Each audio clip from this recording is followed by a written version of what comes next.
Hi friends, నేనైతే ఈరోజు బాదం మిల్క్ అనేది రెడీ చేసుకున్నాను ఫ్రెండ్స్. మీకు ఎలా అనిపిస్తుంది? గ్లాస్ చూస్తుంటే చాలా కలర్ఫుల్గా తాగాలనిపిస్తుంది కదా.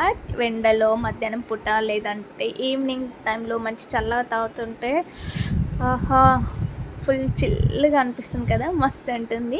ఎలా చేయాలి ఏంటనేది ప్రాసెస్ చూసేయండి. ఇదైతే ఇన్స్టెంట్ బాదం మిల్క్ పౌడర్ అనేది నేను తీసుకున్నాను ఫ్రెండ్స్.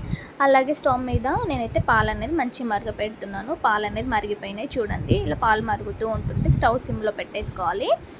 మంచి స్టవ్ సిమ్లో పెట్టుకున్న తర్వాత ఇదైతే నేను ఇప్పుడు బాదం మిల్క్ పౌడర్ అనేది 4 టేబుల్ స్పూన్ తీసుకుంటున్నాను ఫ్రెండ్స్. హాఫ్ లీటర్ పాలకి కరెక్ట్గా ఒక 4 టేబుల్ స్పూన్ తీసుకుంటే సరిపోతుంది. అంతా వేసేసుకొని మంచిగా మిక్స్ చేసేసుకోవాలి. అలాగే 2 టేబుల్ స్పూన్ షుగర్ అనేది యాడ్ చేసుకొని మిక్స్ చేసుకుంటున్నా.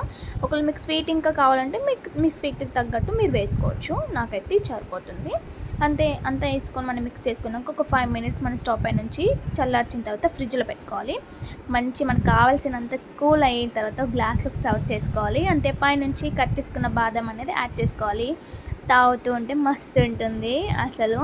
మన ఇంటికి ఎవరైనా ఫ్రెండ్స్, రిలేటివ్స్, మన కిడ్స్కి అయినా సరే మనం ఇలా చల్లగా చేసి ఇస్తూ ఉంటే నిజంగా ఫుల్ హ్యాపీగా ఫీల్ అవుతారు, ఫుల్ ఎంజాయ్ చేస్తారు.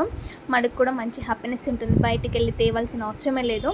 ఇంట్లో మన చేతులతో మనం చేసి ఇస్తుంటే అదొక హ్యాపీనెస్ ఉంటుంది కదా ఫ్రెండ్స్. మీకు ఎలా అనిపించిందో కామెంట్ చేయండి.